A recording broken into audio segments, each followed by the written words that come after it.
Hello, dans la vidéo d'aujourd'hui, je voudrais te parler de deux choses super importantes comme d'hab sur comment en fait obtenir des résultats qui durent, donc avoir une perte de poids qui se fait vraiment naturellement, qui se fait sur le long terme, qui se fait vraiment sans effort et sans avoir le sentiment d'être tout le temps frustré, d'accord? Pour avoir ça, il faut faire l'inverse de ce que tu as sûrement fait jusqu'à maintenant, c'est-à-dire euh,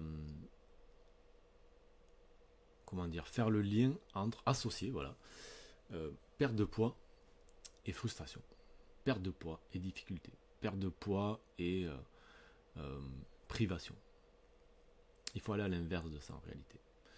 Pour arriver à faire ça, pour arriver en fait à des résultats comme ceux que j'ai avec mes coachés, où au final la perte de poids devient secondaire, parce qu'on sait qu'elle arrive tranquillement à ton rythme, mais il y a une chose, on va dire, essentielle à faire. Alors, il y en a d'autres bien sûr, mais on va dire il y a une première chose vraiment absolument essentielle, c'est d'associer le plaisir à la perte de poids.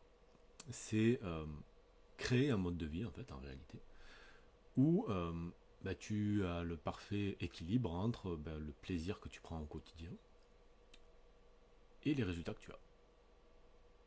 Pourquoi c'est essentiel? Parce que tout bêtement, euh, tu ne peux pas en fait, je sais pas, mettons si on part, imaginons que tu as une vingtaine de kilos à perdre, tu veux que ça soit durable.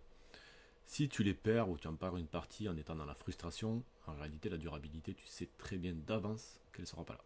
Parce que au bout d'un moment, en fait, vu que tu te sens frustré, faire une période un petit peu de stabilisation, c'est trop compliqué, parce que tu as trop de frustration. Et donc tu retombes dans tes anciens travers, et ce qui est bien normal d'ailleurs, hein. Et du coup tu mets tout par terre. Donc du coup c'est essentiel de se dire comment je pourrais faire pour à la fois avoir des résultats, donc perdre du poids, et à la fois prendre du plaisir. Ça, il y a une chose qui est essentielle, c'est d'arrêter en fait de focaliser sur la perte de poids et de commencer à focaliser sur ton bien-être. Et pour ça, il y a deux travaux à faire, hein, deux axes de travail, tu le sais, j'en parle tout le temps, donc l'axe de travail, le travail profond et le travail de surface. Sur le travail de surface, ça nécessite en fait d'adopter une alimentation qui te donne des résultats, dans laquelle tu prends du plaisir, dans laquelle tu peux manger à ta faim. Il n'y en a pas 150 millions sur Terre qui permettent de faire ça. Moi, tu sais, j'enseigne l'alimentation réduite en glucides parce que c'est à mon sens un excellent moyen de faire ça parce que d'une, tu manges à ta faim, absolument à tous les repas. De deux, tu manges des super bons aliments, okay, parce que on réduit les glucides, donc on peut augmenter un petit peu aussi la part de gras de bonne qualité qu'on met dans nos plats. Donc en fait, on se fait des bons légumes qui reviennent avec un petit peu de beurre ou un petit peu d'huile d'olive, ou on peut se faire des bonnes, je sais pas, un bon poisson avec une petite sauce, etc. Donc on mange des choses vraiment très bonnes. On mange à sa faim. Donc d'une, on sait qu'on prend du plaisir au quotidien, qu'on va pas se sentir frustré, d'accord? On mange vraiment bien.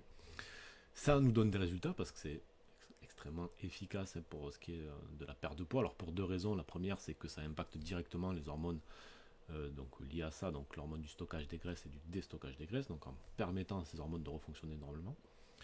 Et le deuxième effet qui se coule, j'ai envie de dire, c'est que ça impacte aussi les hormones de la faim et de la satiété, donc on arrive à une faim qui baisse et une satiété qui augmente. Et donc en fait on se rend compte qu'on a besoin de moins manger, tout bêtement, et donc sans pour autant se sentir frustré, bien entendu, on sent juste qu'on a besoin de moins manger. Et donc du coup, pareil, ça aussi, ça vient forcément impacter la perte de poids, et de manière naturelle, c'est-à-dire qu'en fait on redonne via ces impacts sur ces hormones-là, la possibilité à ton corps de perdre du poids à son rythme et comme lui le décide. D'accord. L'avantage aussi, c'est que on se sent bien. On a de l'énergie, on n'a plus de coups de barre, on a des douleurs qui sont réduites parce qu'il y a un côté anti-inflammatoire, donc on se sent en pleine santé. Maintenant, on vient coupler ça, bien sûr, à un travail sur les émotions, le travail profond.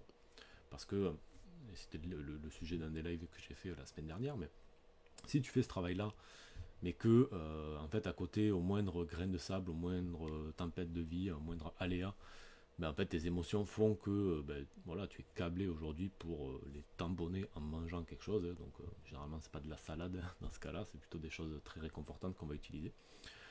Si tu fais pas ce travail-là, malgré le fait que tu aies mis en place une alimentation de type réduite en glucides qui t'amène tous ces bienfaits-là, forcément, il y a un moment où ça va bloquer. Et ça, c'est juste un recommencement, hein. Voilà, souvent quand on a ce schéma répétitif, c'est à cause de ces raisons-là, de la frustration, le fait qu'on ne gère pas notre travail intérieur. Okay. Donc nous, vraiment c'est ce qu'on fait, c'est ce qui fait qu'en fait on arrive à amener des gens à adopter ce mode de vie, où en fait, d'une, elles prennent du plaisir au quotidien, de deux, elles peuvent sortir de ce mode de vie réduit en glucides, bien entendu, de temps en temps, pour aller profiter voilà, ben moi j'appelle ça des moments de convivialité autour de la nourriture, mais aller profiter un petit peu d'aliments même très glucidiques ou très sucrés de temps en temps. Donc en fait, ce qu'on veut, c'est remettre ce type d'aliments dans les moments où ils sont pertinents, c'est-à-dire dans les vrais moments de plaisir, et pas dans des moments où simplement on a juste envie de se remplir et de combler quelque chose. Et bien sûr, ben, de coupler ça à un travail sur soi, un travail sur ses habitudes en réalité, parce qu'on parle d'émotions, mais les émotions sont à la base des habitudes, avec les situations.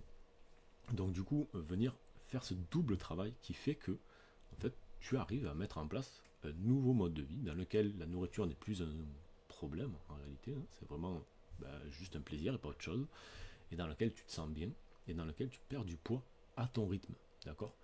Que tu es, je sais pas, moi tu sais, j'ai des coachés qui vont perdre pas mal de poids tous les mois, 3 4 5 kilos par mois, et c'est ok.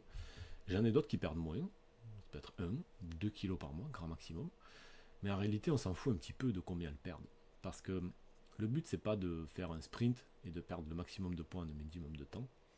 Le but c'est plutôt de se sentir bien dans une course de fond en réalité, où c'est ok pour nous, si notre corps est fait comme ça, de perdre peut-être 1 kilo, 1 kg et demi, 2 kilos par mois. Mais savoir qu'on peut le faire sur le long terme, quoi. Et que, je sais pas, si, mettons qu'on se base sur 1,5 kg par mois, au bout d'un an, donc ça nous fait 12, ça nous fait 18 kilos. Est-ce que si je te dis que dans un an tu as perdu 18 kilos, tu le fais? Ou est-ce que pour toi il faut que ça se passe en 3 mois ou 4 mois? La question elle est là. Et le nœud est là en réalité. Parce que c'est dans cette capacité en fait à prendre du plaisir pour perdre du poids, c'est réellement ça, qu'en réalité on fait une vraie perte de poids durable. Donc si ça t'intéresse d'en savoir plus sur ça, de comment faire ça et voir si tu as le profil des personnes qui peuvent mettre en place ça, parce que c'est pas fait pour tout le monde, mais je t'invite simplement à mettre moi, le mot moi en commentaire, et puis je reviendrai vers toi pour en discuter.